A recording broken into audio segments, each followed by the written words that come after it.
Welcome to the Lineman Lounge, hosted by Mike and Evo, calling their shots and being outlandish.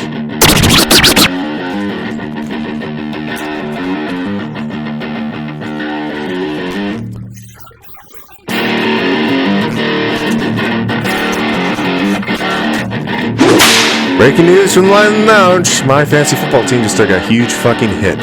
And that also makes it even more likely that the Raiders are going to beat the Ravens on Monday night.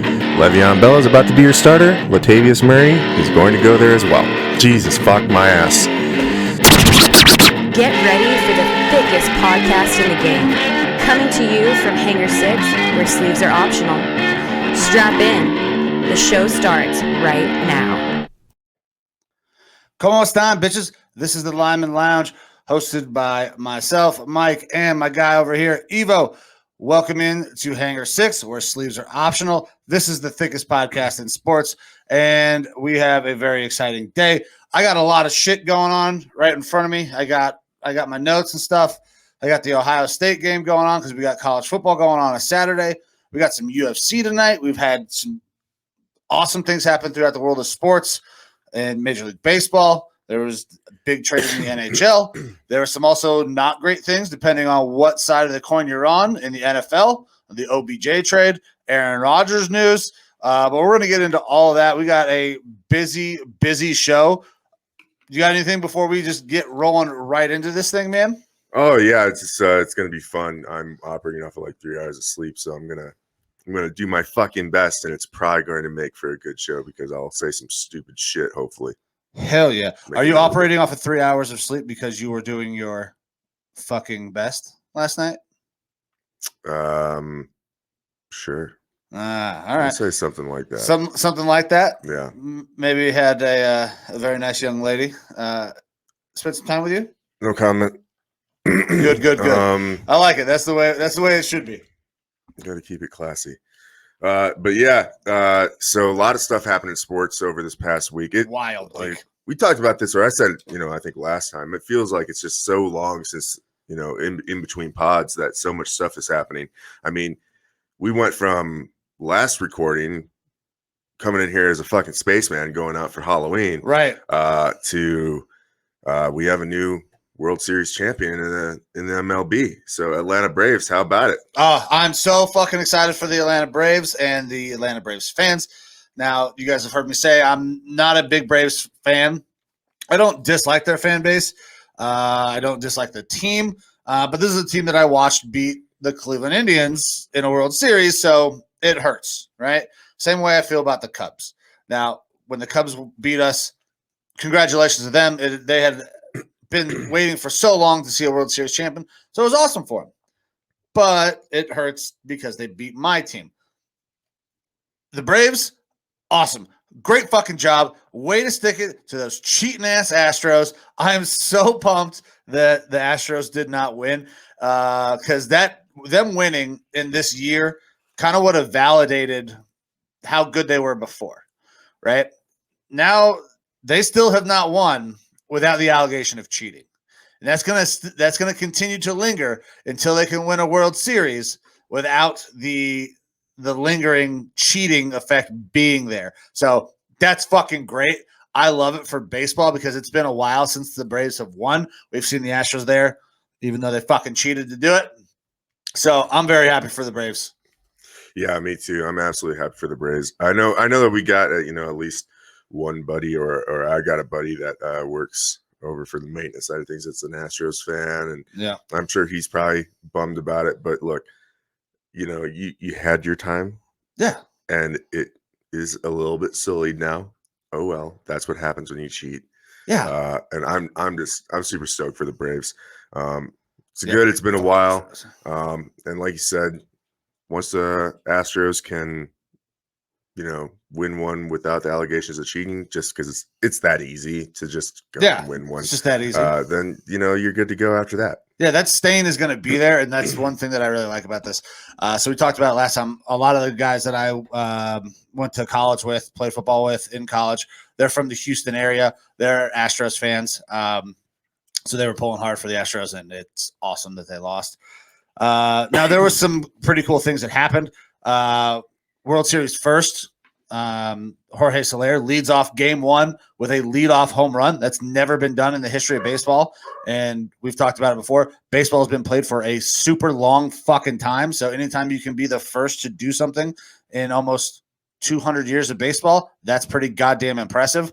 But other than that, man, I don't have any other storylines. I thought that was a pretty cool thing. The Astros are going to bring back manager Steve Baker next year. I mean, he got that team in a position to win a World Series. That's very good. A lot of things happening in baseball. Buster Posey's going to retire. Free agency is getting ready to happen. People are getting cut. Options are not getting picked up. But I feel like today really needs to be a football day. There's so much shit to go over. I don't want to get into all the baseball stuff just yet. We still got quite a while before any of that stuff's got to kick off. Yeah, absolutely. Or as we say on this pod, 100%. 100%. All right. So real quick, we kind of tapped on this before, going to get into NHL stuff a little bit here, but a guy that I had hoped that my Minnesota Wild would trade for, Jack Eichel, did end up getting traded, and it was not to the Wild. It was not. So Sabres traded Jack Eichel over to the Vegas Golden Knights, and it wasn't that bad of a trade. Like, I thought it was going to be a major deal when he actually did get traded, right? But he got traded for with a conditional pick to the Knights for Alex Tuch, Peyton Krebs, and 2 conditional picks, which Tuch is good. I honestly don't know a ton about Krebs. And look, but they're conditional picks. Yeah. I don't like conditional picks ever.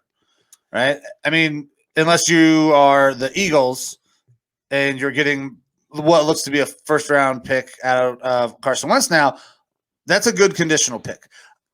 Do we know all the details on what these conditional picks could turn out to be? So as of right now, it's Vegas. If it is listed here,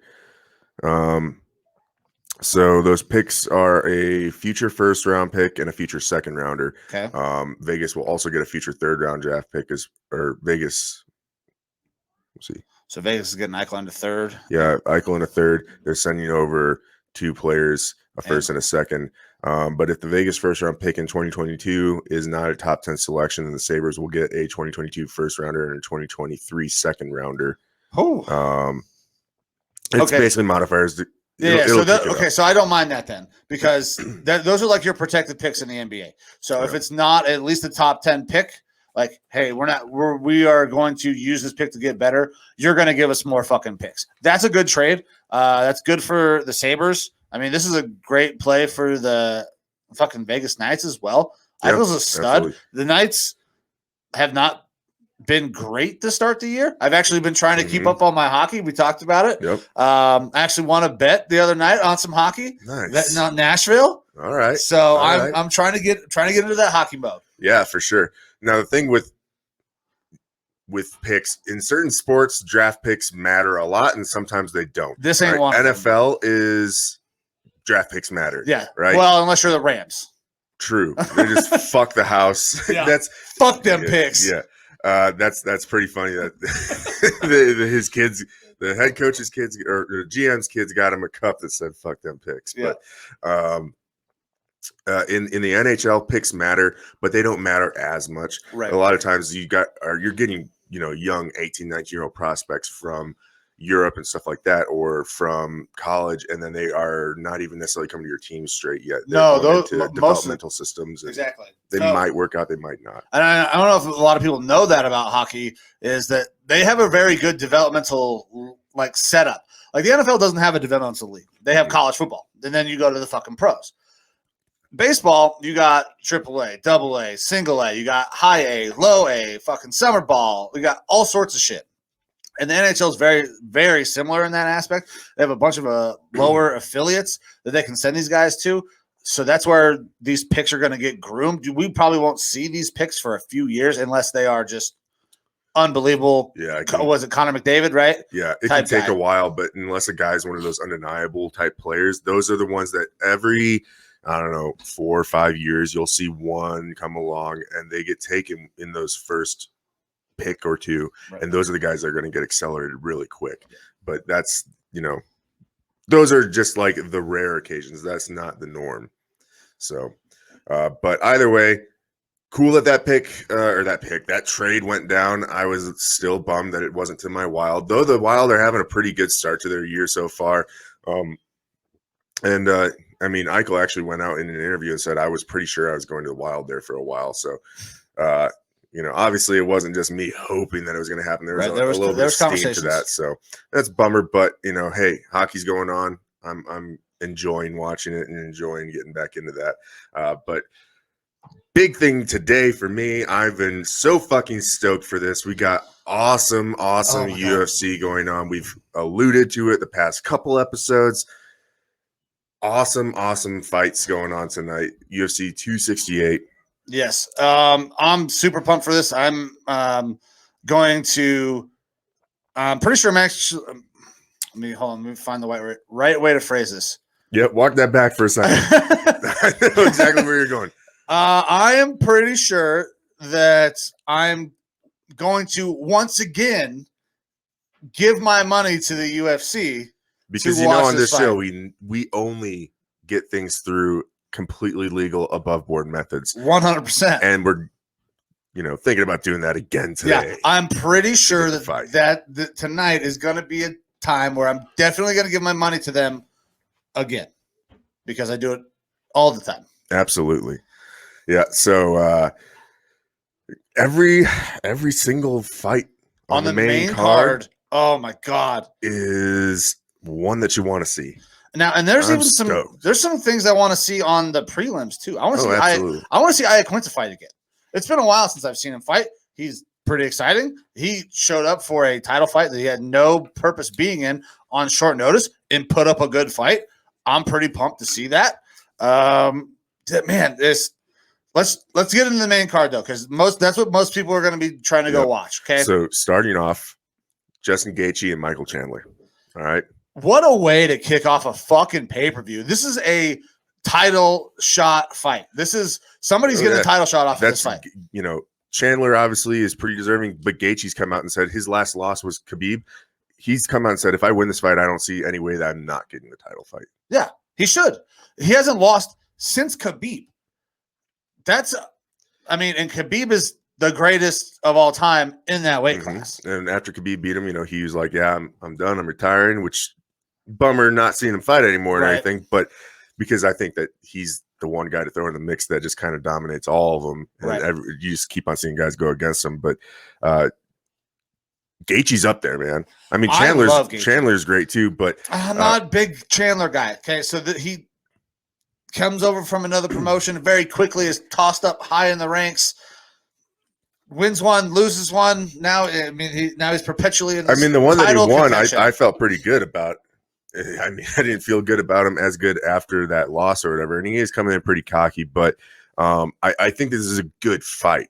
I'm not necessarily a huge Chandler fan, but I enjoy watching him fight because I think that he is exciting. Exciting, yes. He is a very exciting fighter. I'm not a big Chandler guy. Like, if he beats Gaethje, changes my entire opinion. But Gaethje is the truth. This guy deserves a title shot. I expect him to take out Michael Chandler tonight. Yeah. I think he stops him. I got Gaethje winning this one. Yeah. It's, again, like you said, what a way to start off this card. I mean, it's going to be a fucking awesome fight. It's just going to immediately go, guns blazing into this fight, which is going to be really fun. Hell yeah. All right. Hell yeah. Next, we got Shane Burgos and Billy Quarantillo. Okay, so I don't know who this Quarantillo guy is. I've never seen him fight. Was just going to struggle with the name there. Yeah. I hopefully got it correct. Now, Shane Burgos, I know, can absolutely bang. I'm going to reserve any opinions here because I don't know who Quarantillo is. He's a plus 165 underdog right now on the ESPN that I'm looking at. You need a break after starting it off that way. That's our little break because the next fight is probably one of the things I love. One of the guys in this next fight, probably one of the most exciting guys in all of UFC history, in my opinion. Oh, yeah? With Frankie Edgar, love him, and then Marlon Vera. Oh yeah, hey, Frankie Edgar is a fun bantamweight guy. He never stops fucking moving. No, not at all. I got Edgar winning this one. Vera is very good, no doubt. But and actually Vera, I believe, is favored. He is favored right now. But, ESPN saying minus 155. But I got Edgar in this one. I do too. So Frankie has obviously fallen off from his, time as a champion. Sure. Multi-time champion. And we finally have seen Frankie get finished. That was something that was a legend. Like, you could not finish Frankie Edgar. You had to beat him by decision. It's happened a couple times now. So could that happen? Maybe. Vera is, from what I remember, is a very good jiu-jitsu guy. Throw hands a little bit, but he's not going to necessarily knock out Frankie. I think if Frankie can keep the stand and keep moving around like he is well known to do, I like Frankie in this fight as the underdog. Yeah, absolutely. So Vera's a lot younger and stuff like that. But really, for both of these guys, it's, they can't afford to lose at this point. Otherwise, it's really taking them out of any shot at, going after some sort of title at this point. So. Yeah, if Frankie wants to make one more run at a title, he can't lose again. And Vera is one of those younger guys who's trying to work his way up that rank to get in position to get a title shot. I mean, he's at 17-7-1 as his record. So he's going to have to make a big ass run here if either one of these guys are going to try to get themselves back into title contention. Yeah, but I think you and I are both in the same camp that if you're looking for who's going to win tonight, it would be Frankie, the answer, Edgar. There we go. All right. And then as much as I am looking forward to the main fight, I might be looking forward to this next fight more. I love Rose Namajunas. I would let her beat the absolute piss out of me. She is so awesome. She is so good-hearted. She is a nice person, and she is a bad fucking woman when you get her in that ring. Oh, yeah. I hope Rose does it again and takes out Weili. That last fight that she had against Zhang Weili was, I'm pretty sure Joe Rogan was commentating and got emotional in there with her because she was just getting so fucking emotional, which just makes you want to root for her. Thug Rose is just so fucking badass. She's a badass woman, and honestly, that's not to make it all politically correct cultural type thing, but strong women role models are awesome. Yeah, you've got daughters and stuff like that. I do. I have two young daughters. For them to see a strong woman be dominant in her sport and not have just be oh, WNBA, go, good job, guys, or anything like that. No. Rose is fucking at the top of her game. Yeah. She's one of the best fighters in the world. We're not even just talking women's fighting. No. Rose is a bad motherfucker. She's awesome. And last time she took out that China lady, Zhai Weili, or whatever the fuck her name is. I don't even care at this point. And after that fight, Zhang was not very complimentary towards her. No, she tried to say that it was an early stop, but she should not have been stopped. It was very clear that Rose put her to fucking sleep. Yeah. And that's one of the reasons that I hope that Rose does it again. Mm-hmm. So I don't dislike Weili. I think she's a very, very good fighter. She's very talented. But when you lose, you have to be able to take that graciously.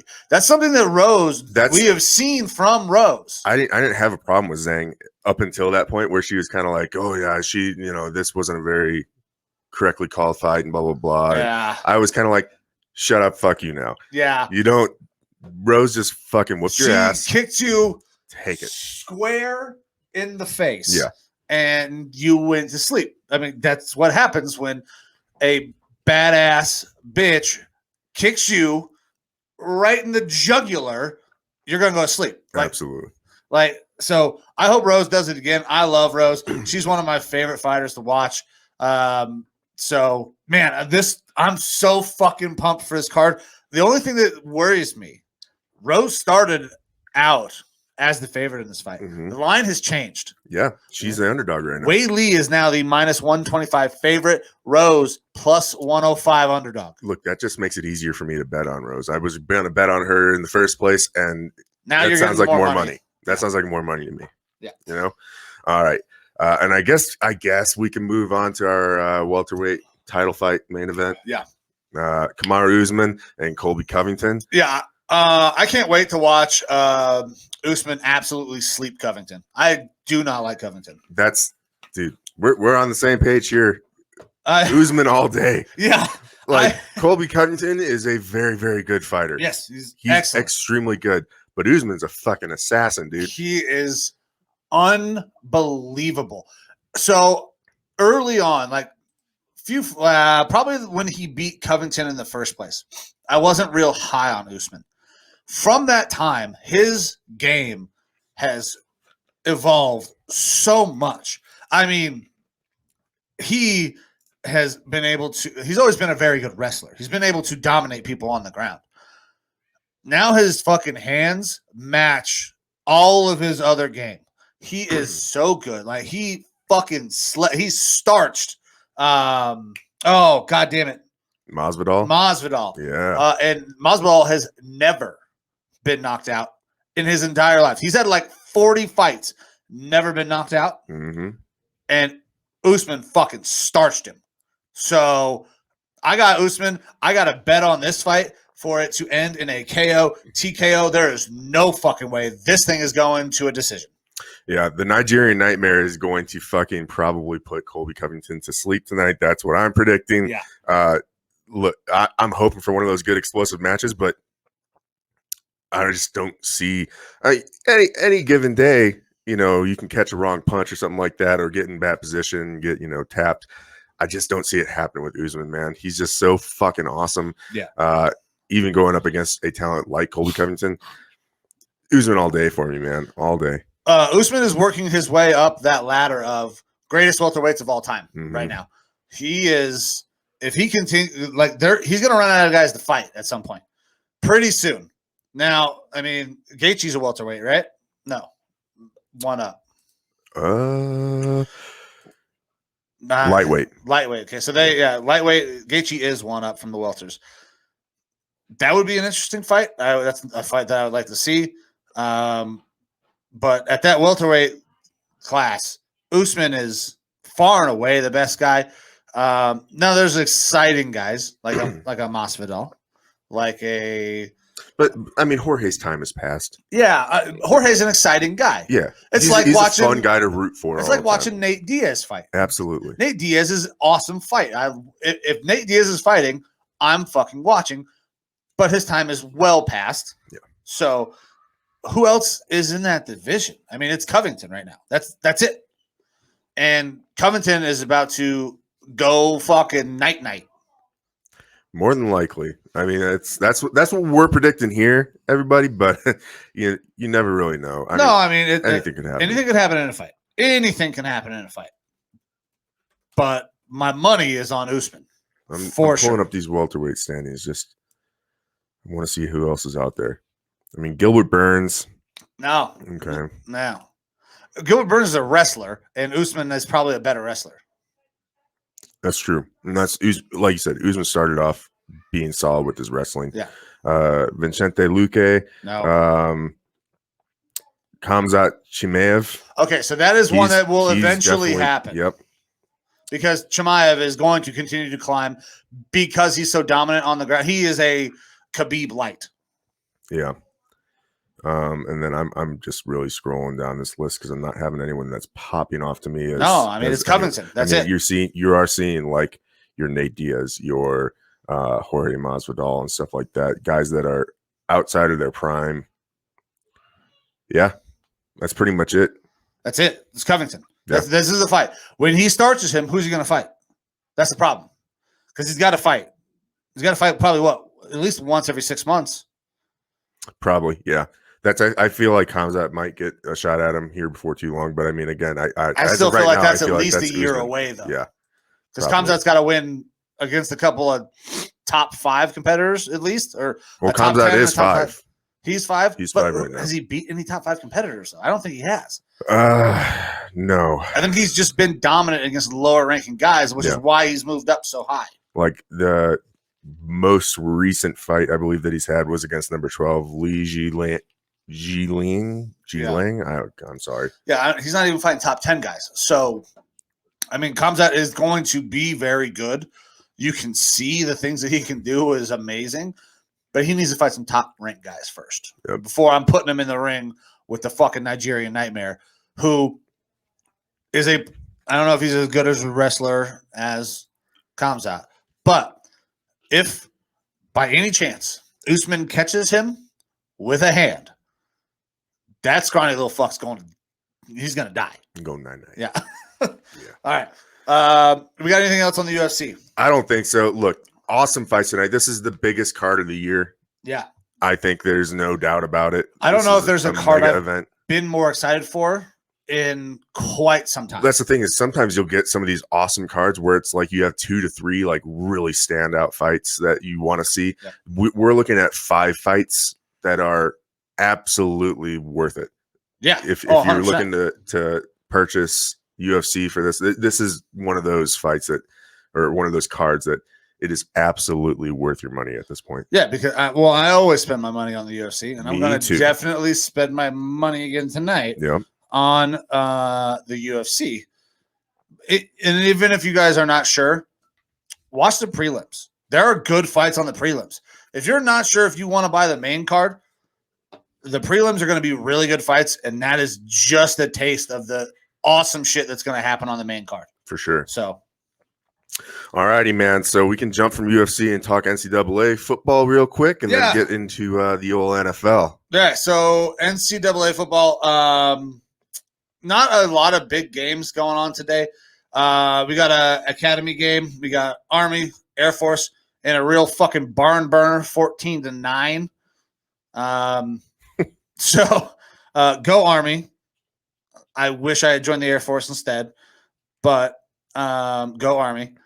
Ole Miss beating Liberty. Like the game that I'm really focused on. I actually have it playing right here, so I can kind of peek down. Ohio State and Nebraska. The only team I hate more than Nebraska is Michigan. So like even before Nebraska joined the Big Ten, I hated Nebraska. As an Ohio State fan, typically my favorite teams are Ohio State, the Browns, and then anybody who's playing Michigan. Well, that also goes for Nebraska. I fucking hate them. I graduated high school in Wyoming. Okay, went to school in Iowa. Fucking Nebraska fans were everywhere. They're annoying as shit. Guys, I love you. You know, Polish, all my buddies from fucking college. I love you guys, but fuck Nebraska. They're not very good. I say that as they're only 7 points behind Ohio State right now at halftime. That's true. I need Ohio State to cover 14.5. I have a very big bet on that game, but that's really the only game I'm watching right now that I care about now. I'm passively paying attention to the Gophers playing in Illinois because the Gophers are finally up there. They're ranked 20th. Yeah, and they're fucking getting their asses. And it's 14-0 right now in the third. So it's like, look, it's been a real rough week for me as a Minnesota football fan in general, so I'm just fucking kind of expecting it. I still have a hangover from fucking Sunday, Sunday night. So them losing, I guess, isn't surprising to me. Like I'm just like I said, passively paying attention because I'm just expecting to be disappointed at this point.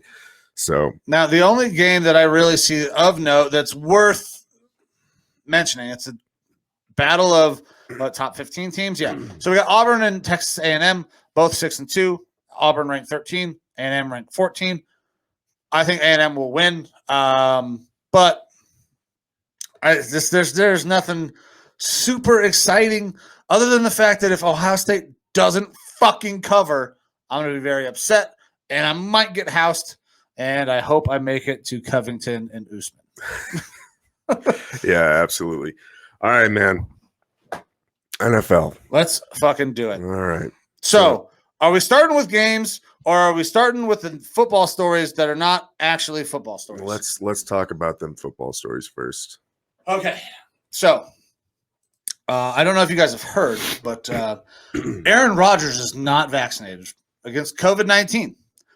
He is a horrible, horrible human being, and he should be stoned to death. He's immunized. Okay, so this is a very weird story, right? So you are immunized. Sure. I am a half-blood. Sure. So, but our COVID vaccination stance or immunizations, and I think this is where a lot of this hatred has come from, is nobody's fucking business. In your opinion, my opinion, and I think a lot of people's opinion, whether you're on the right or the left, and that's one thing about this whole fucking story. One of the reasons I almost don't want to talk about it, and it pisses me off so much, is because this is not a sports story. It's a fucking politics. It's a story about politics. Yeah. About right and left and who's fucking right and who's fucking wrong. And because you don't do this, you're a shit person. Well, that's not what this is about. So Aaron Rodgers test positive for COVID. He, early in the year, said that he was immunized, which kind of he is, especially after listening to the interview on Pat McAfee. It's a little bit kind of like Bill Clinton in that whole thing. Yeah. when he was talking in press conferences, and it depends on what your definition is. Right. So he is immunized, but he's not. I'm just not saying that word right. Immunized? Yeah. There we go. He's not immunized against COVID-19. He's allergic to ingredients in the mRNA. Okay. Johnson & Johnson has had issues with the blood clots, and then it was pulled. So Aaron said, fuck that. So it does matter for him. I'm glad we were able to fit that in there. Okay, yeah. Look, everybody. I fucking hate the Packers. You know I hate the Packers. I fucking hate Aaron Rodgers. But he's right. Absolutely hate Aaron Rodgers. All right. And it pains me. It hurts my fucking soul to say anything in line with him. But the media not knowing your vaccination status doesn't mean shit. No, like they're not owed that. No, not at all. And they're all butthurt, which is why you're hearing about it, because they're like, you did us wrong and you shouldn't be doing the media wrong. Fuck the media. And that's his stance from what I can tell, and has always been his stance, is y'all can suck my dick. I'm a football player. If you want to write stories or talk about me, that's your thing. I don't really give a shit. I'm a football player. Who gives a fuck what he said? It doesn't matter. His team knew, the NFL knew his status. Those are the people who needed to know. And if the media feels like he did them dirty, you can go fucking pound sand. Well, who fucking cares? But here's the thing. The media was going to do him dirty if he said that he wasn't vaccinated. Absolutely. There was a fucking witch hunt. But listen, I don't care what your vaccination status is. I'm half vaccinated. I got my next appointment in a week and a day because I have to, because I would like to keep my fucking job for as long as possible. I don't care what your vaccination status is. I'm not required to share that information with most people. I have to share it with my place of employment because it is now a condition of my employment. If I walk into Walmart and they say, "Are you vaccinated?" and I say, "Eat my entire asshole," there's nothing that they can do. Other than tell you to leave. They can tell me to leave. They're not going to, you cannot, they're not owed that. They're not. They want my money. Sam Walton wants that fucking money. They want that fucking money. He's not required to tell them shit. He shouldn't have had to tell them a goddamn thing about it. They shouldn't be fucking asking those goddamn questions. But this is not an issue of health and safety. This is an issue of politics and selling fucking stories. So, as far as this story is concerned, I agree with Aaron. I think, I agree with Aaron. He doesn't have to tell them a fucking thing. And I also agree, if you guys are not sure of all the things that Aaron said, go to Pat McAfee's YouTube page, or it's on Twitter as well. You can find it. There's a fucking 45-minute interview that Aaron does. It's excellent. He explains everything. The reasons that he chose or couldn't get the mRNA vaccines, the reason he chose not to do Johnson & Johnson, and it's all very well thought out. Aaron is a smart, well thought out person. He's not just a dumb football player. I know you don't agree because that's a little bit of bias, but he's smart as he went to fucking Cal. So it's very well thought out.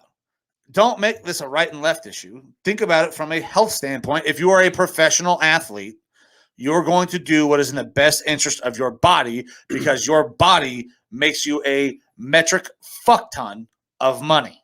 Yeah, at the end of the day, it's everyone likes to preach my body, my choice. Well, guess what? It's their bodies, their choices, and what your opinion is of it, or if you want to know about it, doesn't really fucking matter. Yeah, and there will be people there are going to be people that come back on you for that, for the my body, my choice, using the slogan from somewhere else. I don't give a fuck. But here's the thing. People will say it's a matter of public health. Aaron followed every fucking protocol for the non-vaccinated, with the exception of not wearing a mask in a press conference because the reporters they don't have to. They don't have to in press conferences. If you're unvaccinated, you're supposed to. No, in the press conferences, you can get cleared into because I went through this whole. Did you go actually? I checked it out.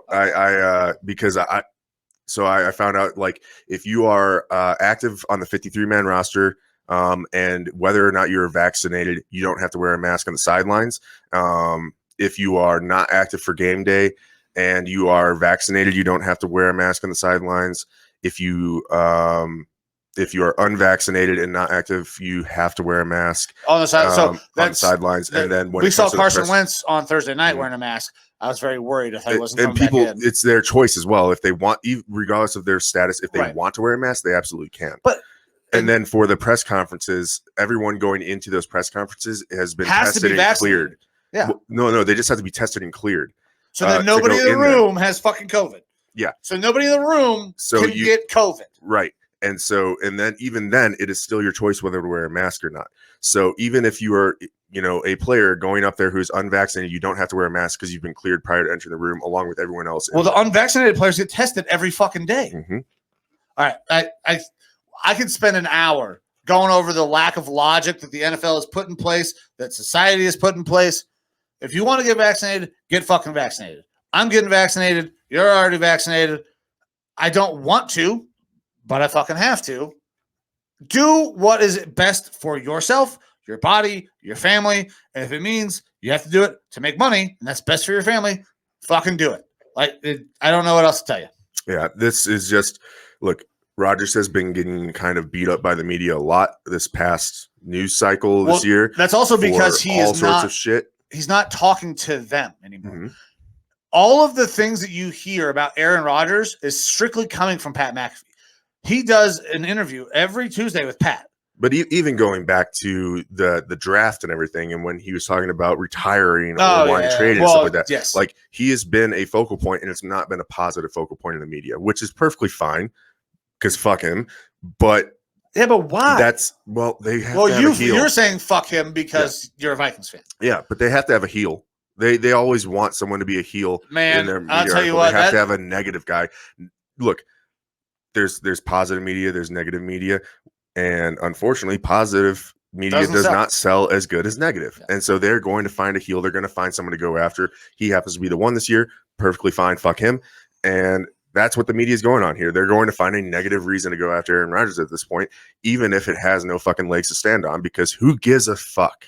Who gives a fuck? All right. So let's stop talking about the political story that is pretending to be a sports story for a second, because I can't fucking do it anymore. We had to talk about it though. It's all over the fucking news. I mean, I really wish I had not placed a bet on the Green Bay Packers. Before I knew, instantly fucking flipped. It's Jordan Love's time now. It's not going to be Jordan Love's time. I'm going to lose that parlay. But it is what it is. Let's move on to some actual fucking sports. Like there's some actual fucking football. When we get to the Browns, I will do the OBJ thing. Or should we do it now? What's that? Old duty chest? Yeah. The fucking Cleveland steamer himself. All right. If you want to just get into the games, we can. We can talk about all these other little things here and there as we go along. Yeah, we'll kind of toss the storylines in as we go. But I got to talk about some real football. The Aaron Rodgers thing got me heated. I want to talk about football, not fucking politics. That's what this show is for, is sports. So absolutely. So Thursday night we had a game versus the Colts and the Jets in Indianapolis, and lo and behold, the Colts won. I think we all kind of saw that coming because I just can't, go for the Jets. However, who fucking thought that we were going to have to pick the over on this game? Goddamn, 45-30. Yeah, so that's ridiculous. And this game shouldn't have hit the over at all. I mean, there was definitely garbage time points in there for the Jets and whatnot, but still, it was the Colts had put up 28 points in the first half. Yeah, so this game completely changed when the fucking great white hope, Mike White, went out of that game for the Jets. That sounds kind of racist. Do we need to get back into politics? The great white hope? Are you kidding me? His name's Mike White. Come on. So when he went out of that game, Colts can just go and do whatever the fuck they want because the Jets can't stay on the field. At least for the first half, right? So Colts kind of throttled down a little bit the second half. Jets start catching a rhythm. They got a guy at quarterback who can... Old Josh Johnson. Yeah, who's been around the league for a while. He has, and he's one of those guys that I view as a very good backup quarterback. Who can sling the ball a little bit. I mean, he has absolutely no touch. If you watch the game, everything is a goddamn rocket coming out of his arm. But he went 27 for 41, 317 yards, and 3 touchdowns can sling with it a shit Jets team. Can sling it a little bit. So it becomes a closer game. The Colts have to keep playing, right? It was a blowout. The score does not indicate how close this game was at all. There was some late points by the Jets. I'm really glad they didn't backdoor cover me because I had the Colts on the over or on the cover. Thank God they won by fucking 15. Yeah.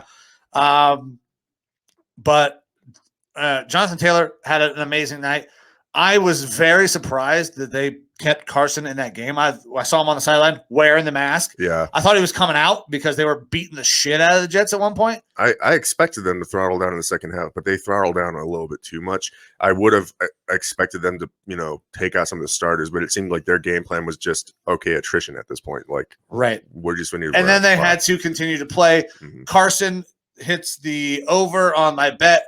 I was able to get a bet on Caesars at the half. He had 160 yards at the half. They said his over-under on passing yards for the entire game was going to be 221.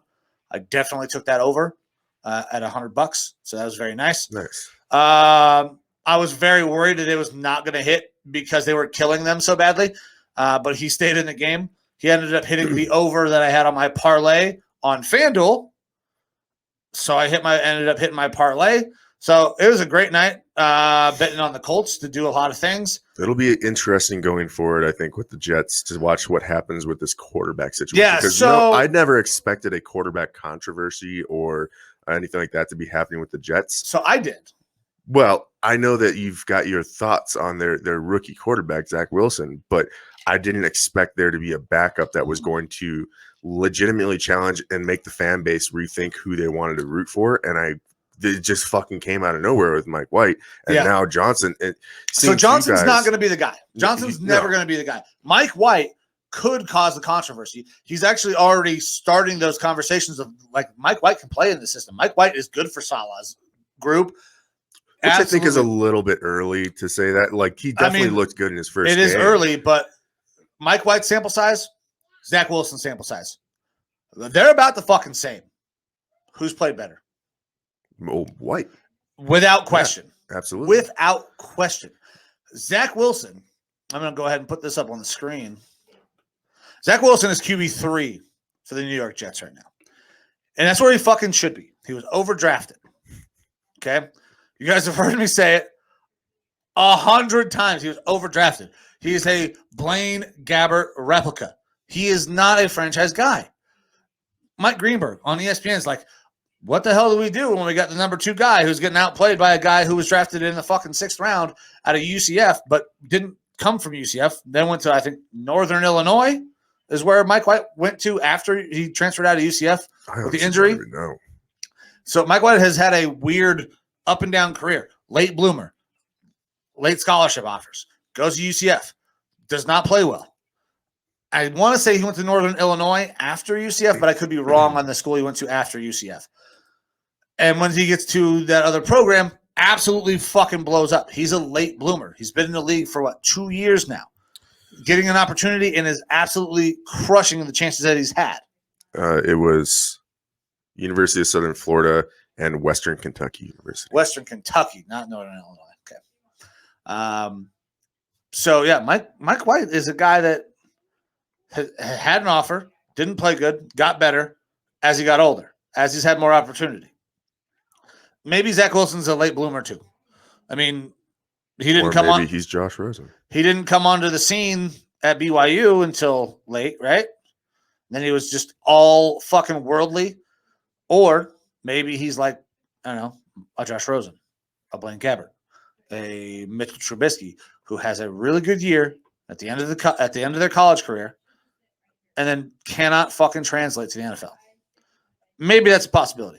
And if that is, I mean, I would venture to guess that there was somebody somewhere that has said this multiple times. Fairly short, pretty good beard, handsome as shit, thicker than fuck. I think somebody like that may have said that. Yeah, but I'm wondering. So, you obviously got a couple negative comments slung towards the pod earlier on. About Zack Wilson. I wonder how they're feeling now, honestly. I mean, they're not going to eat their words because we're talking about YouTube comment section. They're going to die on that sword. If Zack Wilson has a game where he throws for 400 yards and fucking 4 touchdowns, that person's going to find that old comment and come back.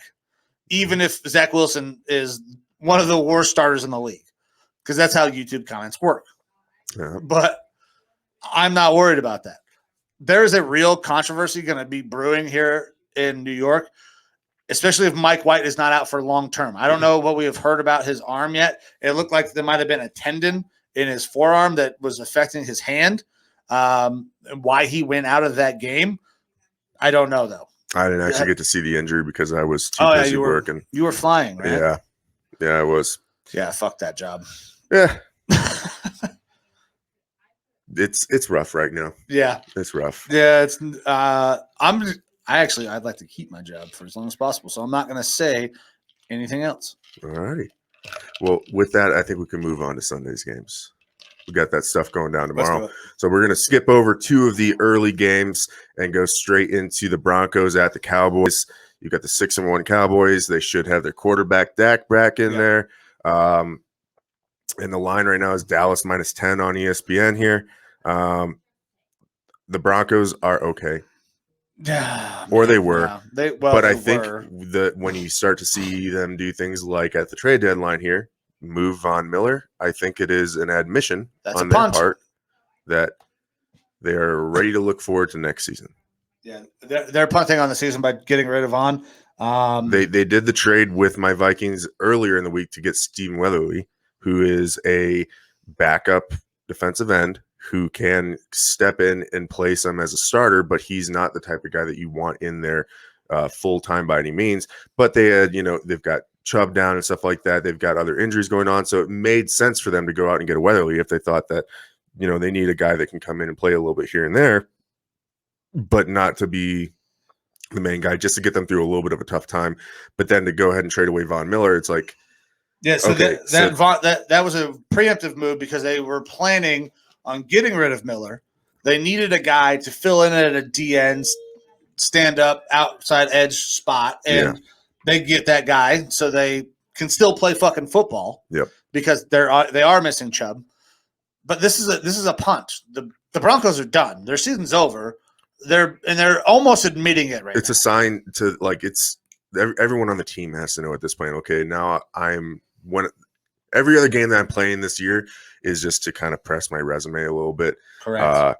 Because the team obviously has decided, hey, we ain't going to make it to the playoffs. We need to prep for the next season and start making moves. All right. As far as that Von Miller trade, I thought it was good for both sides. Yeah. So the Cowboys, not the Cowboys, Jesus Christ. I'm sorry. I'm looking at my own shit over here. The Broncos. Yeah. Broncos gave up a might be a Hall of Fame pass rusher. Not first ballot, not at this point. We'll see what he does with the Rams, but they get back a pretty substantial haul for a guy who is aging, who is on the last year of his contract, right?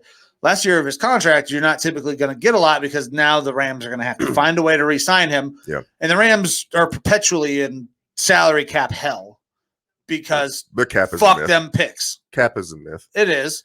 But yeah, the Rams send over a second and a third round pick in the next year's draft, which is before the season, I could definitely see that for Von Miller, but during the season, that's actually a pretty good haul. That's what I'm saying. Like, that's a lot at the deadline. But at the deadline, you're typically seeing late round picks. You're not seeing a second and a third in next year's draft. Yeah. But the Rams are saying, hey, we already have one of the best teams in the NFL, one of the, if not the best team in the NFC. Let's bolster ourselves for this run into the playoffs and the Super Bowl. So it makes sense for them to go after a high profile, a good player guy like Von Miller, and giving up that second and third, the way that their front office works. Yeah, Les Snead does not give a fuck about his draft picks. They're about it. And you know what? It's worked out for them. It has. For the most part, so you can't really knock it too much. Well, take a known commodity versus the fucking crapshoot of the NFL draft. Mm-hmm. So I understand the logic. It hurts you when you have to deal with salary cap. You're going to have a couple of fucking down years in the middle there. But if you're making a run for it, I mean, they already said they're making a run for it when they went out and got Stafford. By getting rid of Goff, they're like, we are fucking all in. We are trying to win a Super Bowl this year. And they fucking might. I'm interested to see the way they deploy Von Miller in this defense. I would love to see Von and Aaron Donald come off the same side because they play different. I mean, how do you defend it? You don't. You're going to put so you got a tackle who's got to block Aaron Donald one-on-one. You're going to have and a tight end. The tackle, guard, tight end, and a back coming into chip. Yeah. You have two double team scenarios on one side of the ball. Yeah. It's tough to defend. It's absolutely tough to defend. And then I think they still have Fowler coming off the other side. This is a time I think Fowler, if he's still there, could absolutely eat. Because if you bring Vaughn and fucking Aaron Donald off the same side, Jesus Christ. Now, teams will start to move the pocket. That will only work for a week or two. But yeah, you got to. Let's see here. In their base 3-4, they got Ashawn Robinson on one side. Leonard Floyd's out there. Aaron Donald, Greg Gaines. Yeah. And then Von Miller is going to be out there now too. Yeah. So it was Floyd I was thinking. I had the wrong F. So Fowler was there. He was there. Fowler was there at one point, and now it's Floyd. Yeah. But if you send those two off the same side, God, that other side could eat for days. Yep. So, but as far as this game, I do have the Cowboys winning, not just because of fucking last week or anything like that, but because the Cowboys are one of the better teams in the NFC. Yeah, they are an offensive powerhouse. They are getting their quarterback back this week, and the Broncos have, like you said, they've basically kind of punted on the season a little bit. Like I said, Dallas -10 is the line right now. I think they can cover. Yeah. So, with the trade going down, I was kind of torn. I get Cowboys win regardless if Von Miller's there or not. With the trade of Von Miller, I have the Cowboys covering. I got 9.5 on mine. I don't know what you got on yours, or did you actually place? I didn't actually bet it. I haven't actually put any bets in for tomorrow. I've been focused on the UFC. Gotcha. All right. But yeah. It's all these times that I'm talking about these lines and things like that, I'm just pulling it straight off ESPN because it's just the list of games and what they got on here. So where they're getting their numbers from, I'm not exactly positive. But as of right now, it's Dallas -10. Yeah, so I have Dallas -9.5 on FanDuel. I am not sure what it is on Caesars because I have multiple sports books, so it's hard to keep all the numbers in order sometimes. Yep. All right, next game. Dolphins-Texans being played down in Miami, and the line is Miami -5.5, over under at 46.5. I have the Texans winning outright. I think that the Miami Dolphins are hurting. I mean, it's a battle of 2 1-7 teams here. But it's the failed trade or the change of what happened with the Texans and all that other shit. It is interesting, the Deshaun Watson situation. Now these two teams that were in that sphere of talking about the trades are now playing each other. Yeah. It's a very, very weird dynamic. It's going to be a weird dynamic for quite some time until Deshaun's out of there. And real quick on the Deshaun Watson thing. So the Texans apparently had that deal set up with the Dolphins. And the Dolphins ownership wanted basically some sort of safety net of Deshaun Watson's legal issues have to be figured out before we do this trade, which makes sense. It makes sense. And then the rumors or reports that I had heard was that Deshaun Watson is close to settling. Yes. So, and this is where the dynamic gets real weird because Houston was ready to basically cut bait. Like, hey, we'll just fucking take him. Now they hear that Deshaun's about to settle all of his cases. Like, whoa. We can get more for him now. Now we want extra. They pull it back. They say, we want more. Yeah. And that's why that trade falls through. Yep.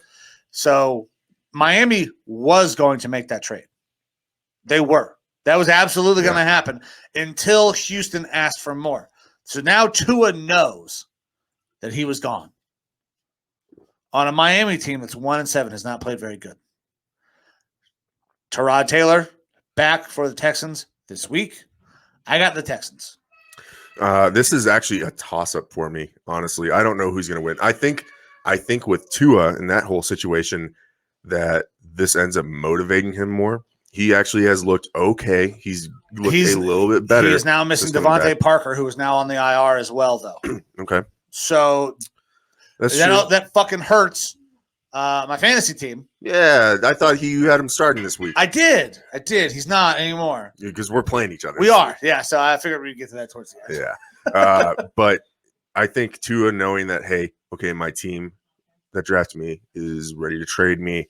Now I have to not only be good at football in general just because I'm a top pick, but I need to show out for whoever my next team might be.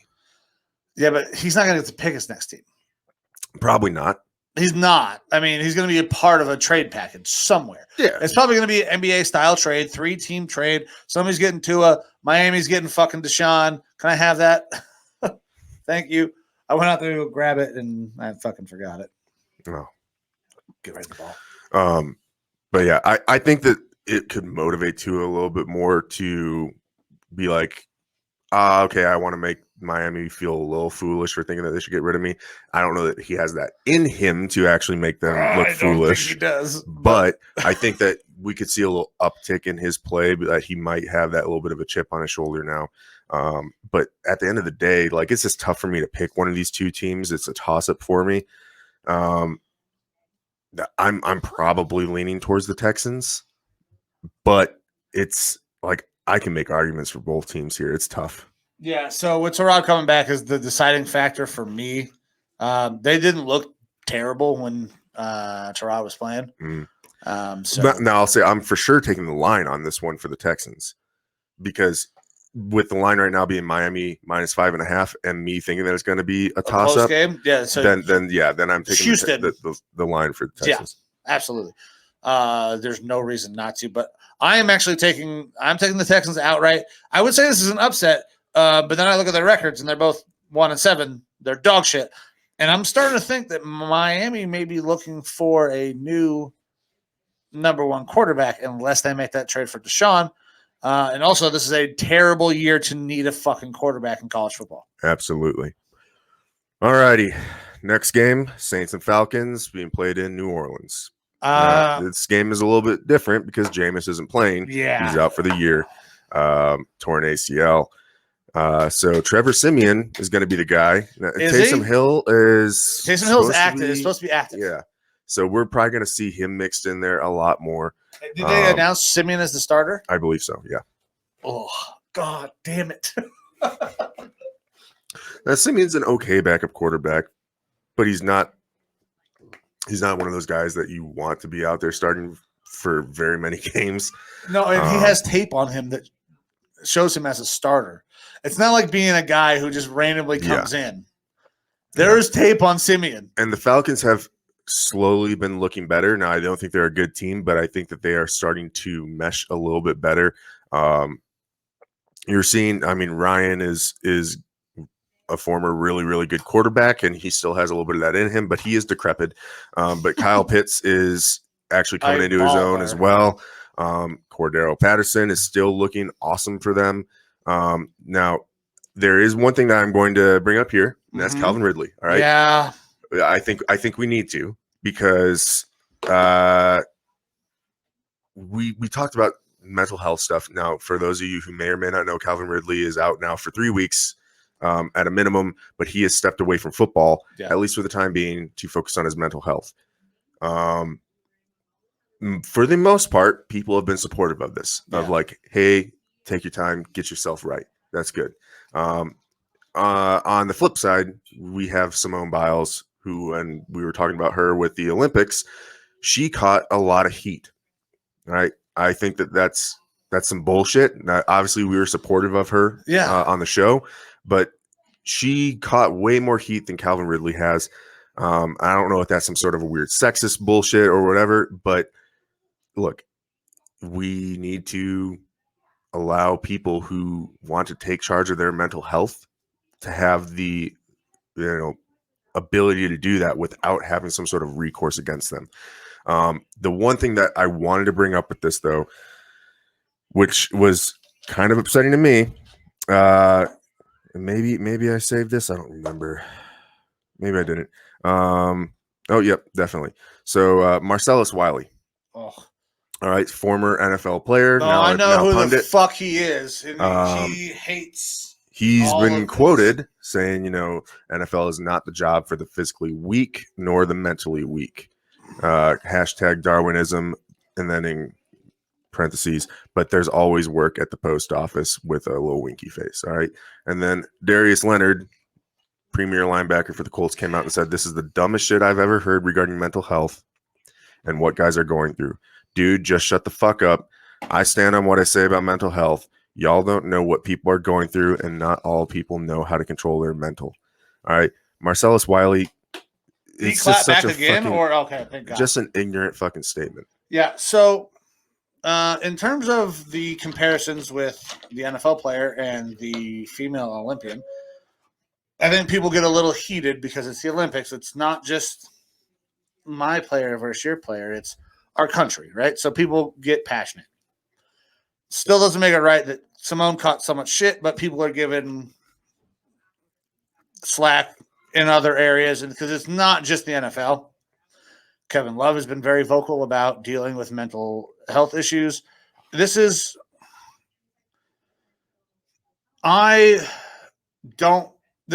supposed to be something fun, right? Doing the show. Every 3-4 weeks, we're talking about somebody having something going on mentally, and some asshole has a piss fucking poor take. Yeah, like I don't understand why this has become such a fucking hot button issue where now these people are mentally weak. They're soft. Go fucking work at Walmart. Like this is bullshit. And this, I'm very passionate about this. I have family members that deal with mental health. This is a very real thing. Look, at some point in my life that I deal with. We all have mental health stuff. It's been in the past a thing where it's just suck it up, buttercup, and get through it. But as we are evolving as a society, we are recognizing that people have emotional and mental health issues. Yes. And it shouldn't be stigmatized. Like, we should support the people who have those issues. We should embrace them getting healthy and better. I mean, it's led to addictions and stuff like that, from drugs and things like that, which, we're finding is not the way to go. Obviously, if you need medication, you go for it. But like, it's caused like opioid crises and things like that, and all these massive opioid crisis in this country. If someone is taking the steps in order to get themselves better, we should be supportive of that. As veterans, mental health is a big deal, at least to me, and I'm sure to you. It is to me, not only as a veteran, in my family as well. I have Absolutely. a sibling that deals with mental health issues. This is not like every one-off person has some issues. This is a real problem, and we have got to talk about this problem. If we continue you to want to throw talk this about bullshit epidemics out there, and stuff in the U.S. with coronavirus, let's talk about mental health. How many people do we lose every year because they are taking a way out because of mental health issues with suicide? If Calvin Ridley taking a couple weeks or the rest of his career off keeps him alive and keeps him in the right mental state, worth it. then fucking do it. Yeah. Now listen, I have Calvin Ridley on multiple fantasy teams. I don't care how much fucking time he misses. I don't care. I'm not going to go on like, oh, you got to be out there and play it. I don't give a fuck. Take care of yourself, man. This is not a small issue. We got to stop talking about mental health like it's this person has a fucking problem. This is not somebody who is choosing to do these things. This is something that is happening to them, and we need to be supportive of these people as they try to get themselves right, get themselves back. I don't like Marcellus Wiley. He's a fucking asshole. And that is old school football. He is an old school football player. I understand where he's coming from, like why he has that. But you have to learn. You have to grow. You have to evolve as a fucking person. Especially when you are in the national media spotlight. Yes. Like, it's expected for you. Like, maybe if he added some context to this was my era and we need to switch or something like that, then it makes sense. But that quote wasn't taken out of context. No, that was direct quote, and he was basically calling him soft. Yeah. Which, if I'm Calvin Ridley, I don't give a fuck at that point. Fuck that guy. Yeah. Obviously, he's got a lot of people supporting him. And honestly, a lot of players from different teams, a lot of players and professional athletes from different sports are coming out and supporting him. Like, and not that we fucking matter at all, but you've got our support. You know? Yeah, absolutely. It's silly. We matter a little bit to about 300-ish some people right now. Right. But I mean, it's just ignorant for Wiley to come out and say something like that. It's not like he didn't know that this news story was going to come up on his show. He should have had a better take on it. He just should have had a better take on it. It's ignorant and it's disrespectful. But that's the little piece I want to get into since we're talking about the Saints here. And I appreciate you bringing it up, man, because that is an important issue to talk about. It's frustrating. I'm more frustrated about that than I am about the Aaron Rodgers thing because I just don't want to talk about fucking Aaron Rodgers. Yeah. But anyways, Saints and Falcons in this game. New Orleans -6 is the line right now. Mm-hmm. I've got the Falcons winning this one. So I went back and forth with the change of quarterback. I think it's going to maybe open up some things because I think we see Taysom Hill a lot more than we think we're going to see. Trevor Simeon is Trevor Simeon. There's going to be some gadget things. I think we see a backfield with Mark Ingram, Alvin Kamara, and Taysom Hill. And I think they can really do some interesting things with that big brain of fucking Sean Payton's. I have the Saints in this game because I think we will see Taysom Hill quite a bit. Yeah, I could almost see a 50% share or close to a 50% share of him actually getting the snaps. But even so like I said, line is New Orleans -6. I'm definitely taking the line for the Falcons, but I think that they actually could win this one outright. Like I said, things are starting to click a little bit more in their offense. Their defense is still pretty much trash. And that's why I like that dynamic of while the Saints are figuring things out, I think that they got a shot to actually win this one outright.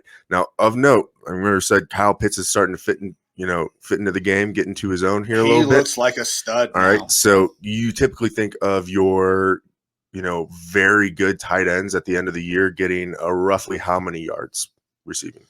If I have a really good tight end, he is. I'm not talking like one of the top 2 or 3 elite. If he is really good, he is almost to 1,000. He's not over 1,000. Really good tight ends get somewhere in that 700 to 900 range. Right. Okay. So we are in going into week 9 right now of an 8-week season. All right. So Kyle Pitts, and he started off slow. He's got 33 receptions for 484 yards and a touchdown. All right. The one touchdown, that sucks.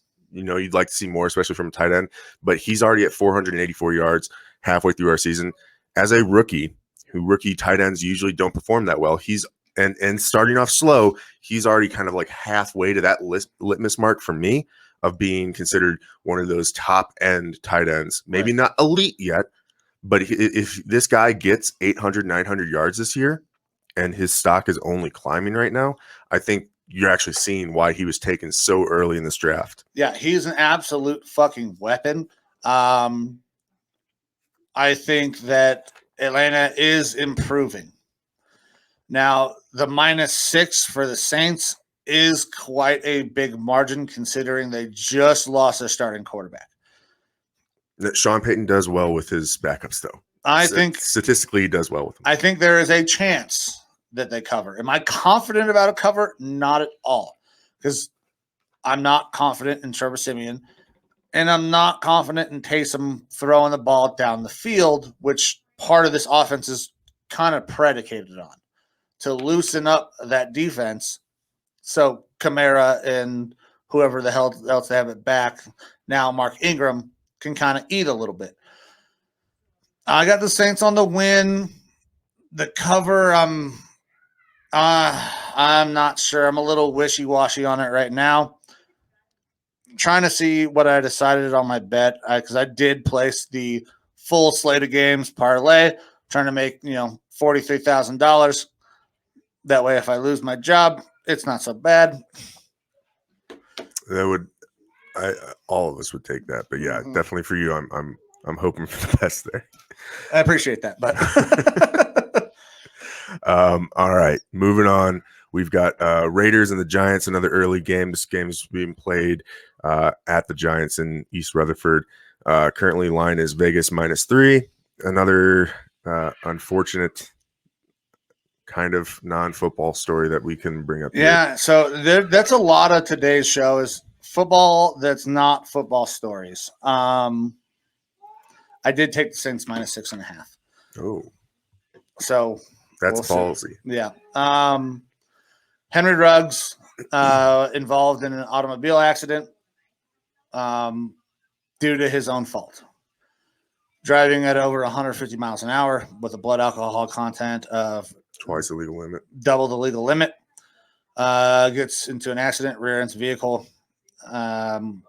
Passenger in the vehicle he rear-ended perished in the accident and was subsequently cut from the Raiders and is facing now 4 felony charges. That has been increased to include felony charges against the passenger in his vehicle for endangerment and things like that.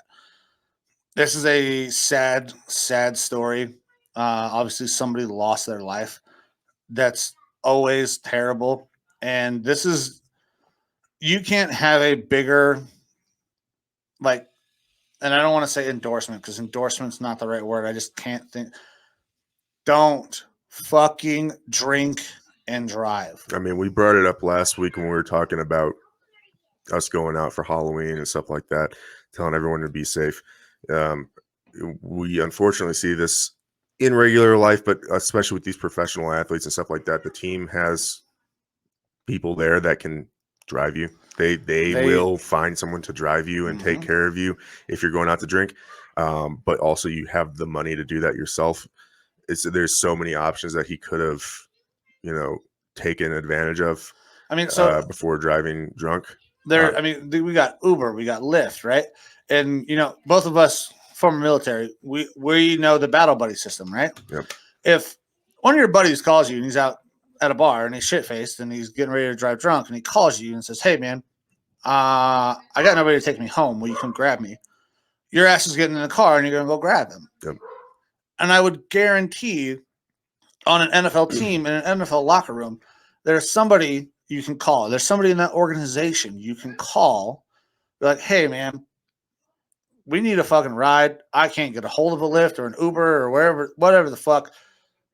This is a egregious mistake by somebody who is young, and it sucks because it's probably going to ruin his life. Yeah, his career in the NFL is over. Yeah, he's probably going away for a long time. Yeah, that's the difficult part about this is that, yeah, he was super, super inebriated.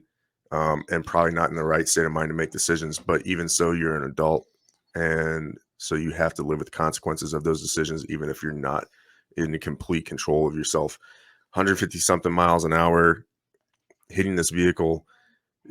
From all reports, the girl that was in the vehicle didn't perish from the crash. She did not. And her dog, not that, it matters or doesn't matter, but, she had a pet in there with her, and the vehicle caught fire. And there's video of Ruggs sitting on the sidewalk being consoled or talked to or something by his passenger, his girlfriend or whatever at the time, while that vehicle is in flames, and the reports of people hearing screaming from the vehicle and stuff like that, and no aid being rendered. It's really rough. We're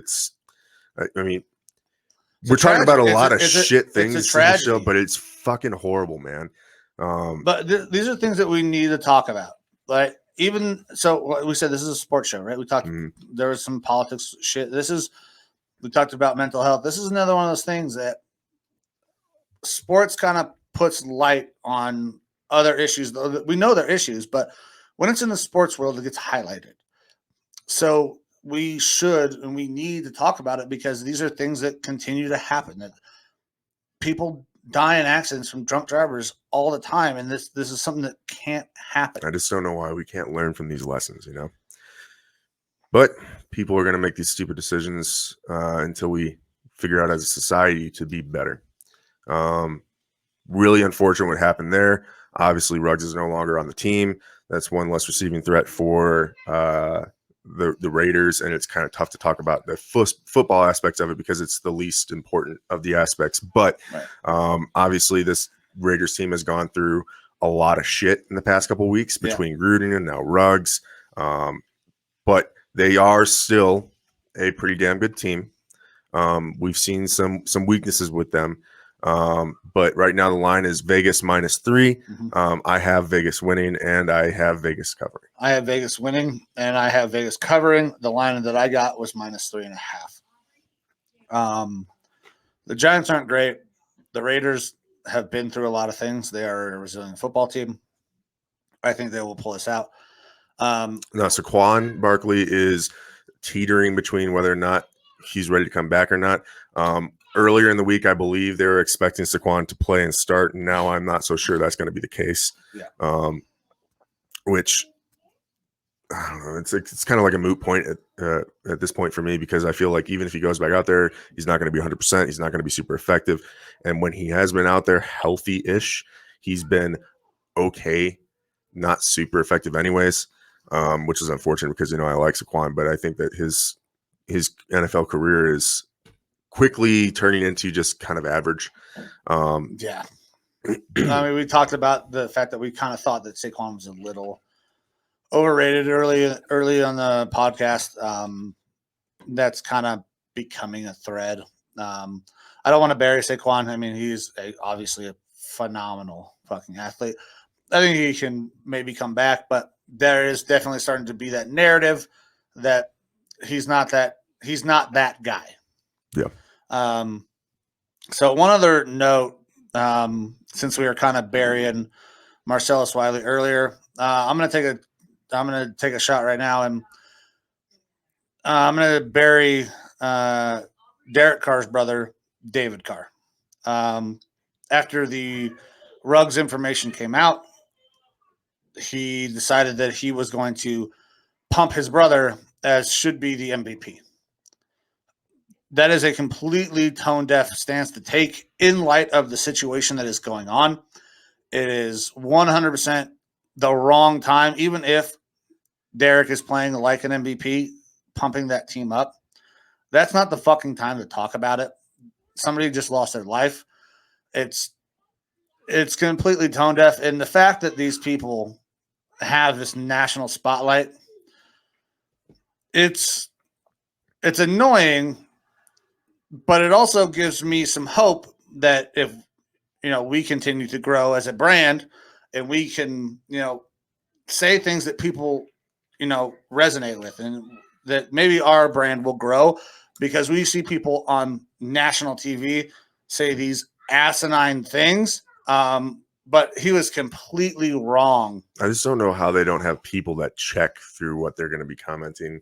PR teams that are like, you might think this, maybe let's not talk about it. Yeah, maybe don't say that Yeah. because it's completely fucking tone deaf. Or Marcellus Wiley, shut your fucking mouth. Yeah. I mean, you're representing Fox Sports. You're representing the NFL Network. Maybe use your brain a little bit and don't say some real dumb shit. Yeah.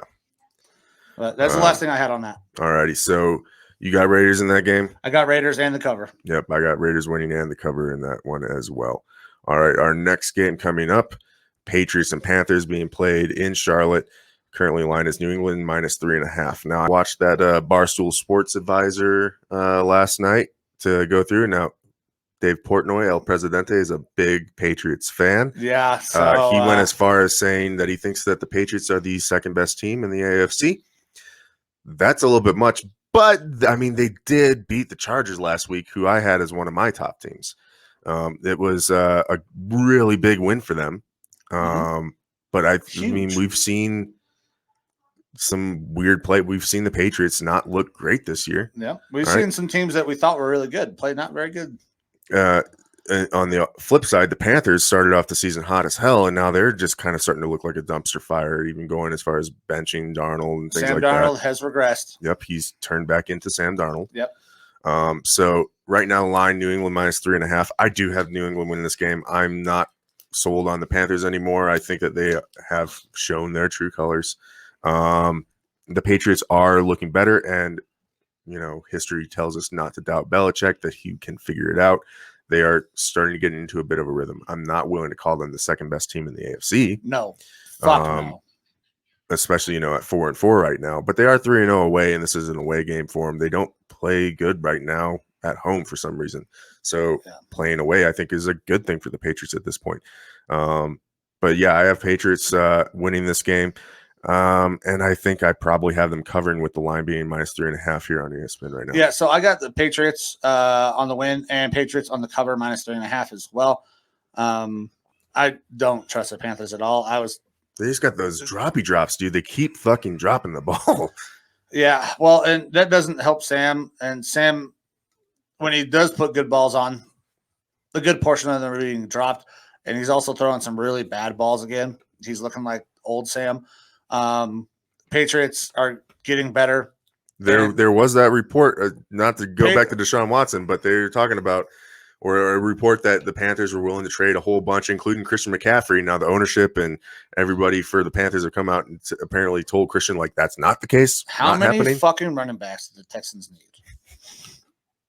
I mean, they just got rid of Ingram, so they could use another. Jesus Christ. That's not going to happen. No. CMC's not going anywhere. Though I think it makes sense for the Panthers to go after Watson. Honestly, I think he's a good fit for them. I do too. I think he would absolutely fit in that offense.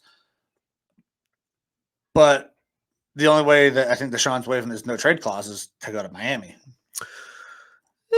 I could see him waiving it for other teams, depending on the team. Yeah, I could see the Panthers being one. There would have to be a deal in place, and he would say, because Deshaun's not going to sit out another year. He's going to sit out all year this year. Yeah, he's not sitting out 2.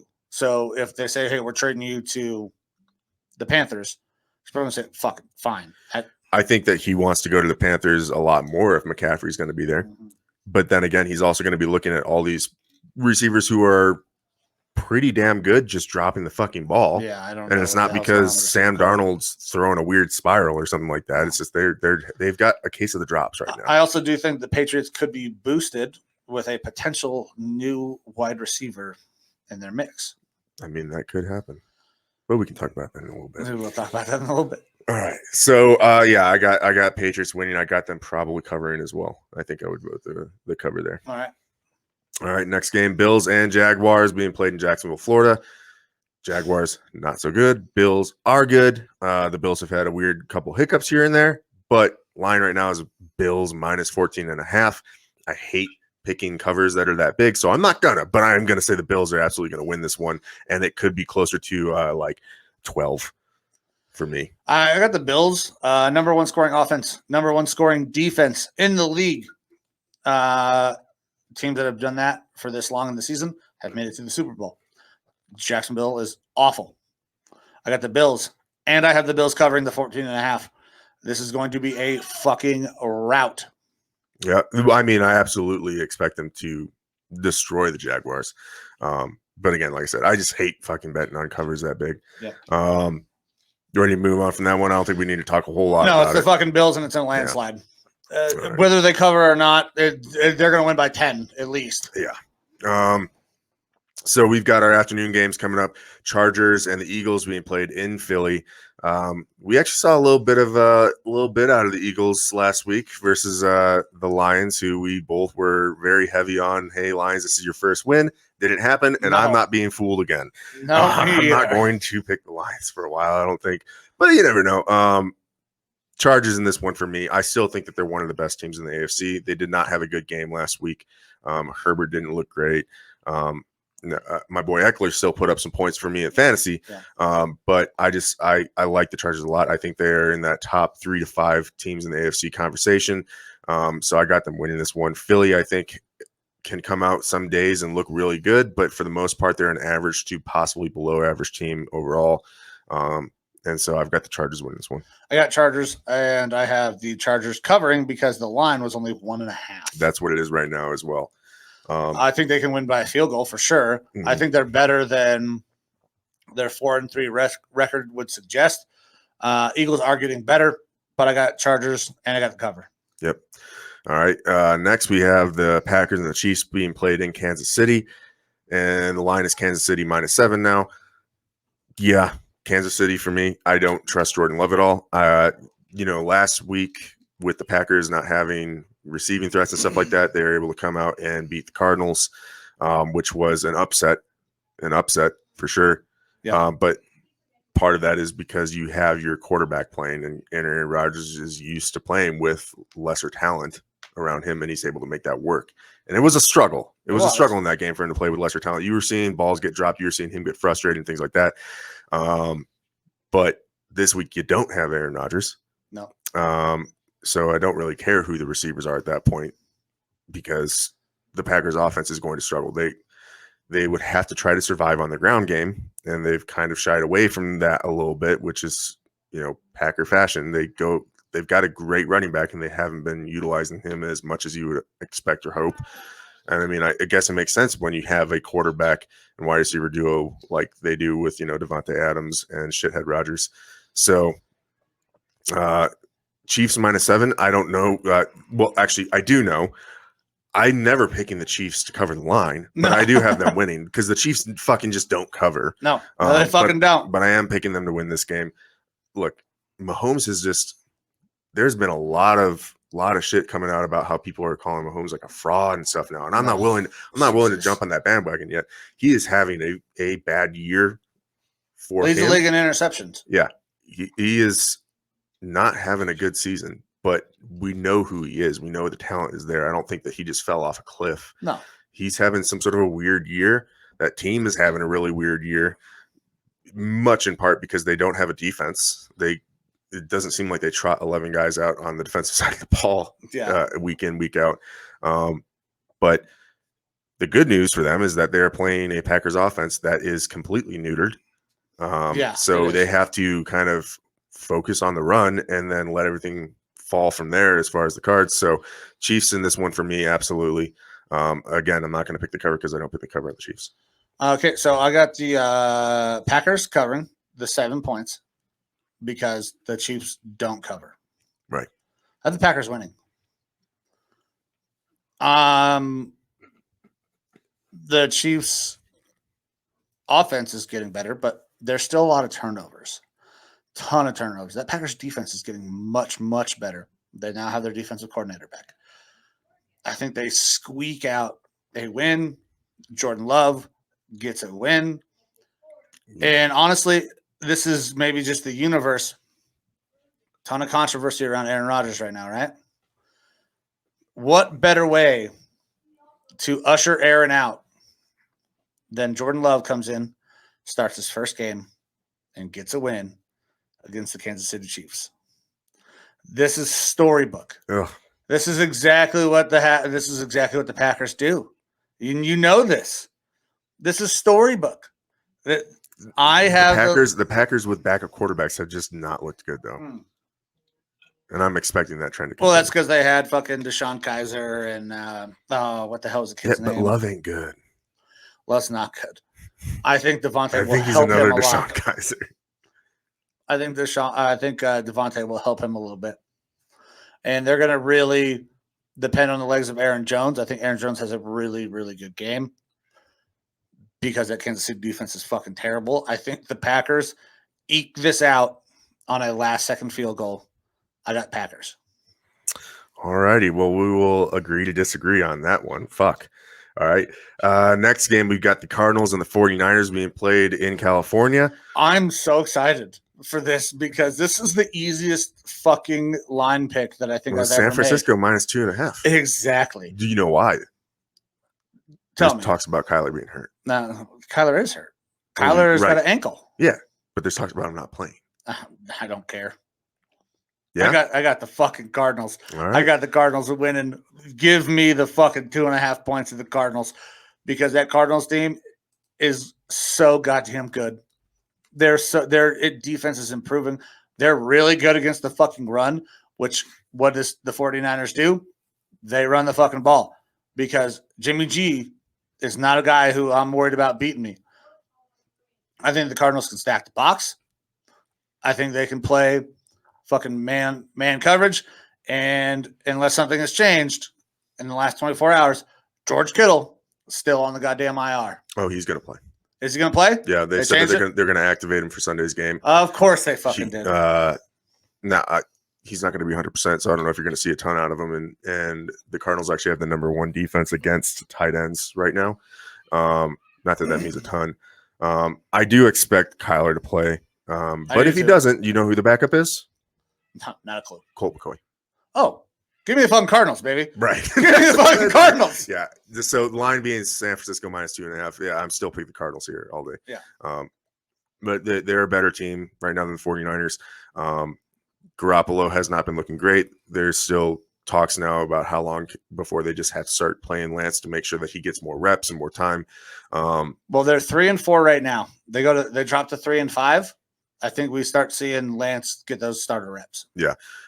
Look, I like the 49ers. I like their team. Right now, the Cardinals are just one of the better teams in the NFC. It's going to be really tough for them for the 49ers to actually hold them back just because that offense is churning. Man, that offense is churning for the Cardinals. So after that upset last week where AJ Green, that end zone throw, I think the Cardinals are going to come out and be like, okay, we got our one loss out of the way. Now we don't have that pressure anymore. Now they just can kind of roll with it. Yeah. Like I said, Cardinals one of the best teams in the NFC. I don't think that they are the best, and I think that they have shown that throughout the year that they have played some real close games against teams that they shouldn't be that close with. But for me, I'm just really surprised that actually San Francisco is favored in this one. I'm very surprised. I think that, well, obviously Vegas knows something. Even with the Kyler situation, because at the end of the day, Colt McCoy is a very, very good backup quarterback. So if Colt's out there having to play, I don't think that you're going to see that huge of a drop-off. I mean, there's going to be a noticeable drop-off, but it's not going to be enough to tank the team. No, I agree. I am a big fan of Colt. Very good backup. Was not a starter in the NFL, obviously. Give me the fucking Cardinals. I don't care who's starting the quarterback. They're gonna win outright, I think. So the 2.5 is easy for me to pick. Absolutely. All right, and that takes us to our Sunday night game: Rams and Titans being played in Inglewood. Titans took a huge blow. Lost Derrick Henry for the year. They lost 60% of their offense. Yeah. Right now it's Rams -7. Rams were probably going to be favored because they are one of those best teams, if not the best team in the NFC. The Titans did bring in Adrian Peterson, and they have already elevated him off the practice squad because apparently he's impressing. Well, I mean, it's Adrian Peterson. He's always in shape. Mm-hmm. I mean, he is a fucking machine. Had he not had some legal issues, he's probably going down as maybe number 2 total rusher of all time. He's had some legal issues, some injuries late in his career. People are starting to not think that Adrian Peterson is Adrian Peterson. But every time we see him, He's still there's fucking pretty goddamn There's good. not a better guy to replace Derrick Henry with if you're going for like the same type of runner, same type of talent. You want a zone stretch, one cut down the hill fucking runner. Adrian Peterson is the guy. Yeah. So it's kind of a perfect fit for a guy to come in. I'm surprised that he wasn't rostered, honestly, by somebody. He's just especially with all the different years. Injuries and stuff that we've had at running back. But that's a good pickup for the Titans. I don't think it ends up being enough for them to beat the Rams, though. I did think that we would see a trade to the Titans. I thought Marlon Mack was going to get traded, but that's an interdivision trade. So Marlon Mack was not going to go to the Titans. That would have been a great fit for him as well. Marlon Mack's a little slider. But Adrian Peterson is Adrian. Until I watch with my own two eyes that Adrian Peterson can't play anymore, I'm going to assume he can play. And every time he steps on the field, he can still fucking run the ball. Yep. That doesn't change my prediction for this game. It's the Rams, and I got the cover. So I got the Rams. I actually don't know about the cover.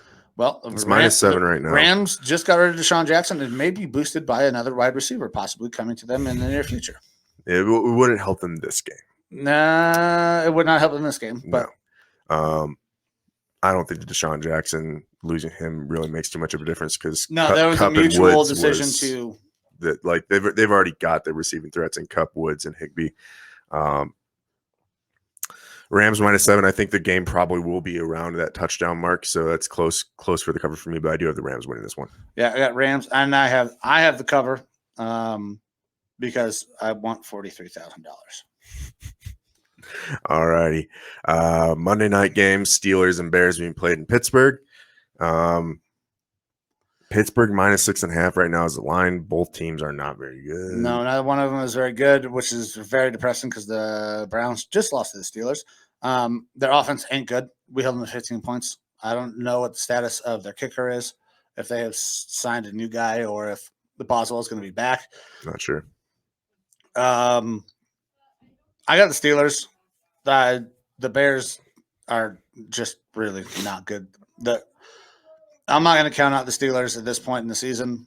They are still able to do enough to win games.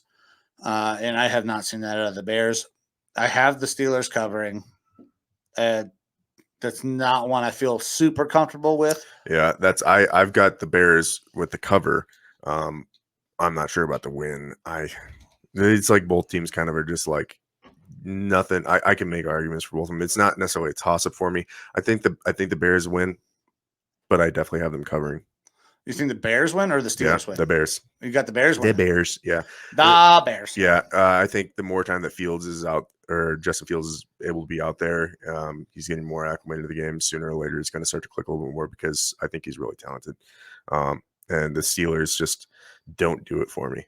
They don't do it for me. I mean, we picked the Browns last week to beat them, and I was real surprised that y'all didn't.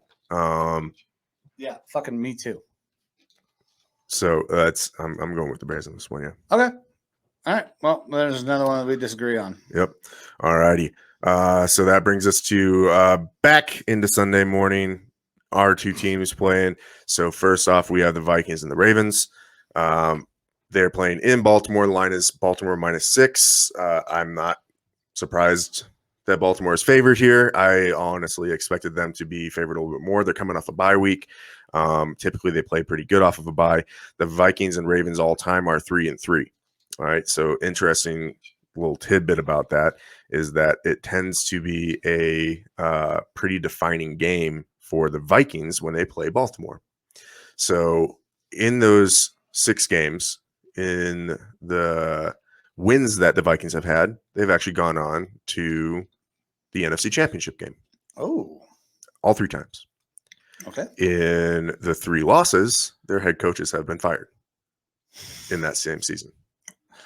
That is a very telling stat based on what may happen to your team this year. Yeah. So last week, the Vikings had one of the more abysmal games that I've watched against the Dallas Cowboys, playing backup Cooper Rush. We had every opportunity to take control of that game, and we just played a completely deflated offense. We were something like 1 for 13 on third downs.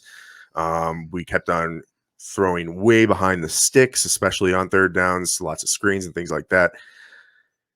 We looked okay in the beginning of the game, and then we just didn't want to play offense. The defense still even looked okay in what they were attempting to do, and their focus was contain the run, and they're going to play real loose on the pass. And obviously, Cooper Rush was able to get some very large passing gains and stuff like that.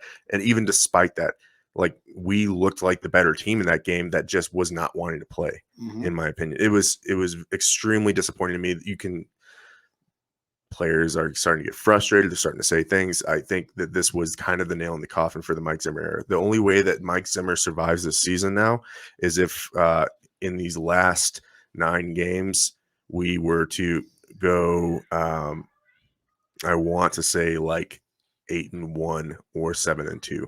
And even then, it's going to be a struggle. I think that it doesn't make sense at this point to fire head coach midseason, and that the Wilfs won't do that. But I'm saying like 85 to 90% sure that Mike Zimmer is probably done at the end of this season. Yeah. Like I said, I've been devastated, but I just still fucking felt like shit after this last week, because like we should have won that game. We have a good offense, and we just did not put it out on the field at all. And it's a coaching failure. Yeah, it was a coaching failure on your guys' part last week. I took the Cowboys on the line, I want to say, but I think you had switched me over to the Vikings on the win. It's not going to happen. I got the Ravens coming off an ass beating and then a bye week. Ravens are going to come out and they're gonna do exactly what the Ravens are supposed to do. They're gonna win this game. They're gonna cover, in my opinion, as well. The Ravens, one of the places that they are very susceptible is in their pass defense. When we expected it to be very good, they have not been great, and you guys are running kind of an anemic offense right now, and I don't understand why, because you have a ton of fucking weapons. So I got the Ravens. I got the cover. This is going to be the writing on the wall that Zimmer's done at the end of the year. Yeah, I'm hoping that our offense has performed like it has because we've been told to run it a certain way. The offensive coordinator, Kubiak, has been told to run it a certain way, and I'm hoping that everyone is fucking on notice in that building right now, and it's now, okay, the restrictions are off and fucking go play ball. I think the players know that they're at this major turning point. I think the coaching staff knows that they're at this major turning point. And hopefully that turns them from this kind of blah, blah offense with a lot of good players to trying to be a little bit more electric. I would love to see that this week. I don't have a lot of faith in it. But you know, I try to stay optimistic about it, and that's what I'm hoping to see this week. I have the Ravens winning this game. We've played very good teams close, so I think that we can actually cover. The Vikings can cover, but I do have the Ravens winning this game, unfortunately. All right. Next, we've got your Browns playing the Bengals. Yep. All right. And this is a home game for Cincinnati. Cincinnati's favored -2.5 at this point. Yeah, so a lot of turmoil around the Browns right now. If you haven't heard, Odell Beckham Jr. has been cut from the team.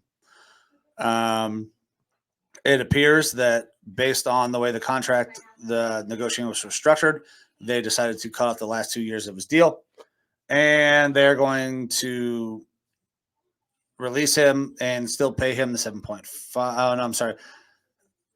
They are on the hook for 7.5. No. Any team that picks him up will be on the hook for 7.5. So it looks like he's going to be a free agent because he's released to waivers. If that waiver number had been smaller, somebody probably claims him. But because the Browns are not paying his salary this year, or that he's not going to be claimed because nobody's going to pick up a wide receiver in the middle of the year for $7.5 million still owed. and then he's going to go into free agency. So he's probably going to free agency, not getting the waiver claim. He's going to be able to pick the team that he goes to. That's why I alluded to some of the teams he may go to, like the Rams, the Raiders. He could go within the division, and a lot of things could happen. The Browns are in a tough spot right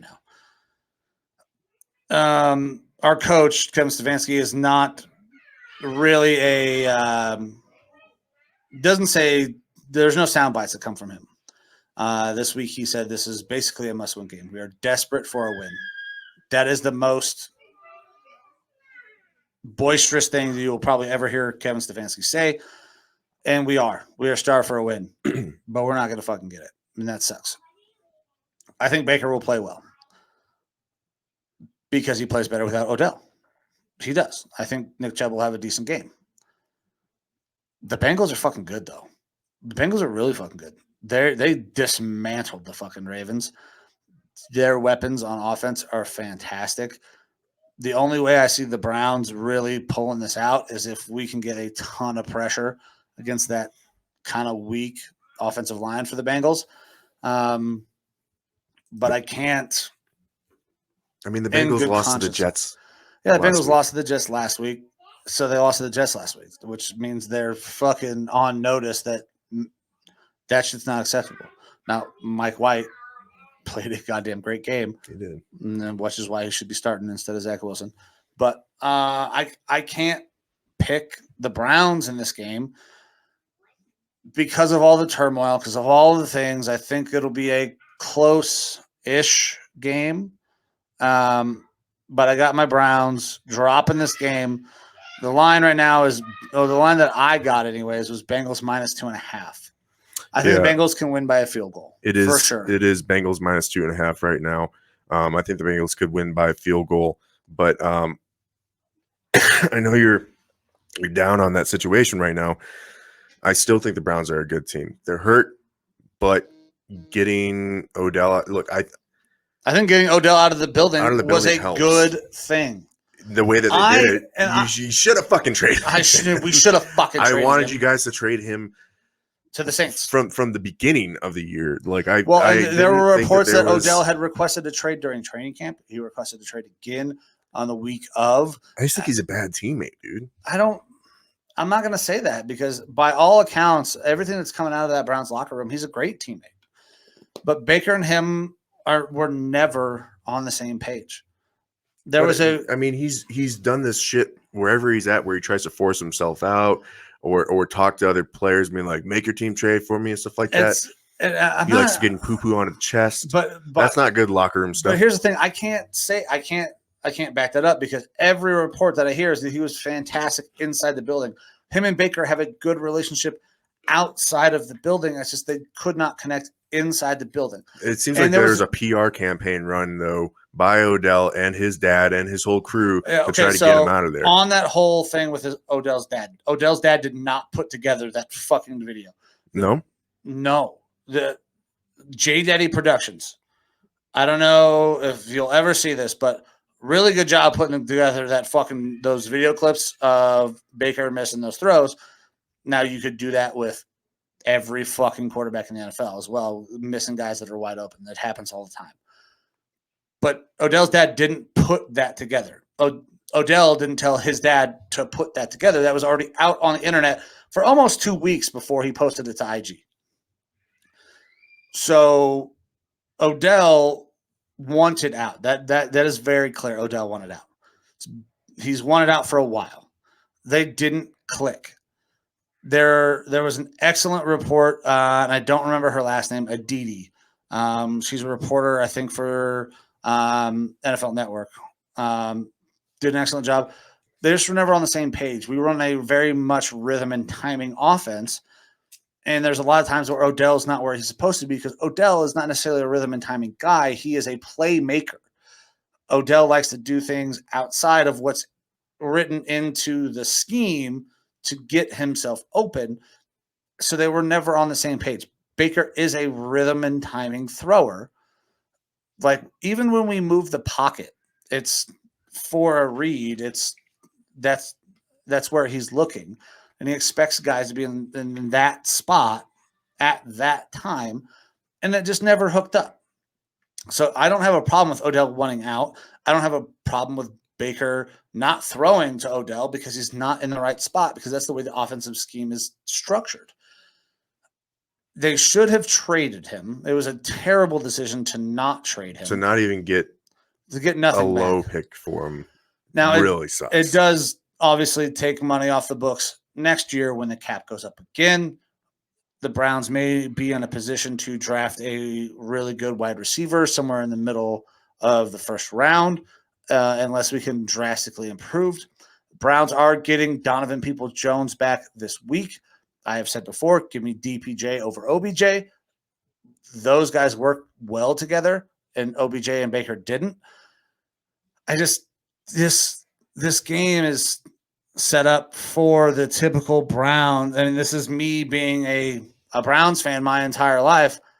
I expect us to lose this game because that's what the Browns do. Turmoil inside the building. The Browns lose. Things fall apart.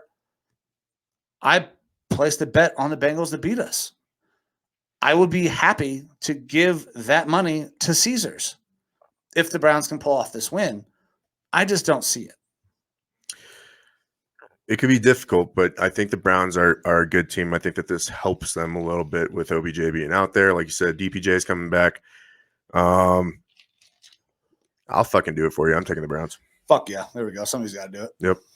All righty. So that wraps up our games for the week in the NFL. That is it, man.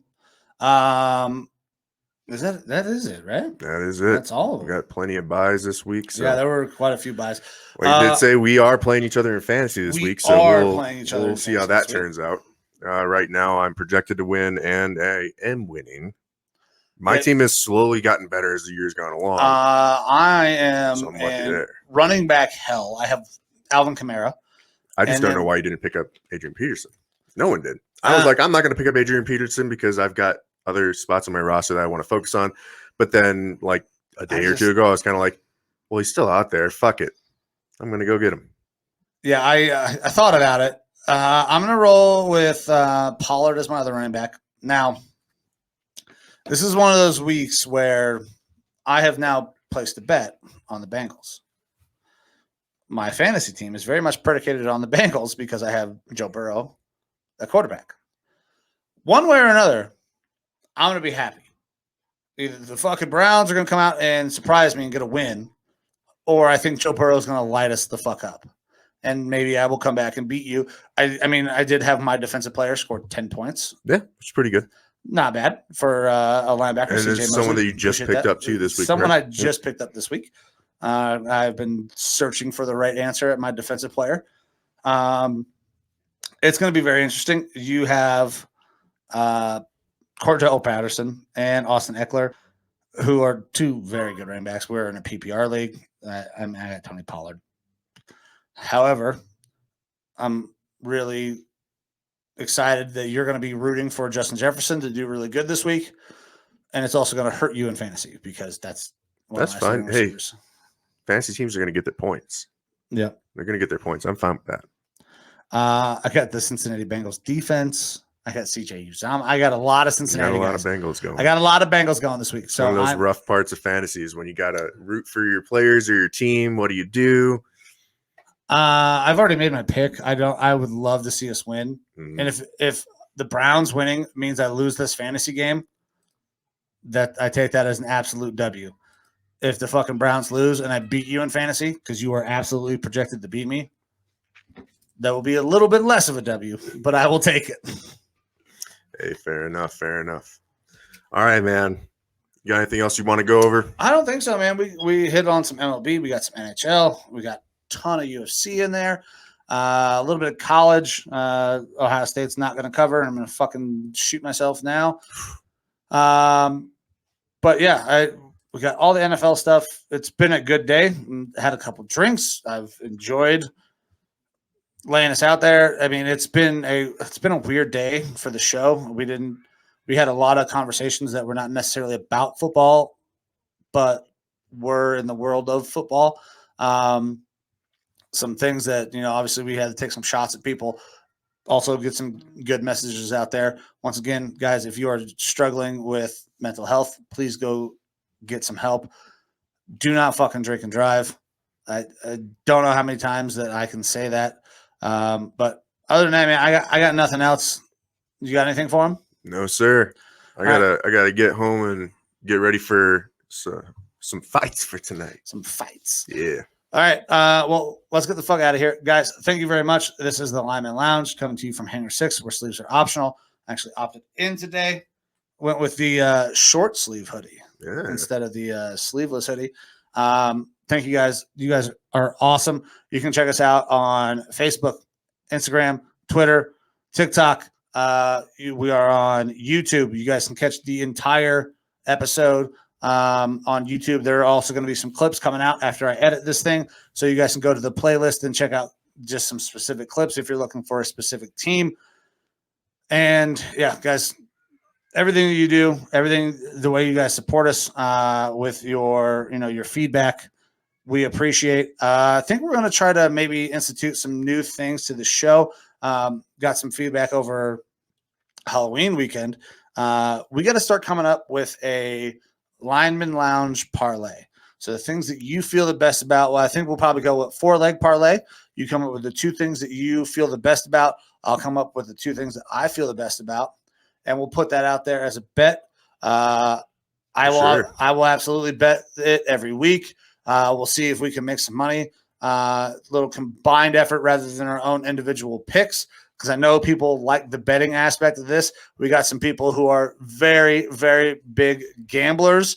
So I'm going to toss this up here real quick before we get out. Bet smart, people. Bet smart. Yeah, bet smart, guys. Don't bet beyond your means. If you have a gambling habit that you cannot control, please call 1-800-522-4700. So I think that'd be a kind of a cool thing. We had our little poll that we had earlier in the season, kind of got away from that. I think we're kind of a little bit past that now. We're doing a lot of the picks, a lot of the bets. So if we can come up with a Lineman Lounge parlay that we put together collaboratively, then the people can hopefully make some money. Maybe we'll look at a same game parlay that we feel good about, and we'll give that to the listeners. I'm about it. All right, guys. This is the Lineman Lounge. Thank you very much. We're gonna get the fuck out of here. I'm gonna finish watching Ohio State, not cover, but get the W. And we'll see you guys next week. All right. Thanks, everybody. See ya. See ya.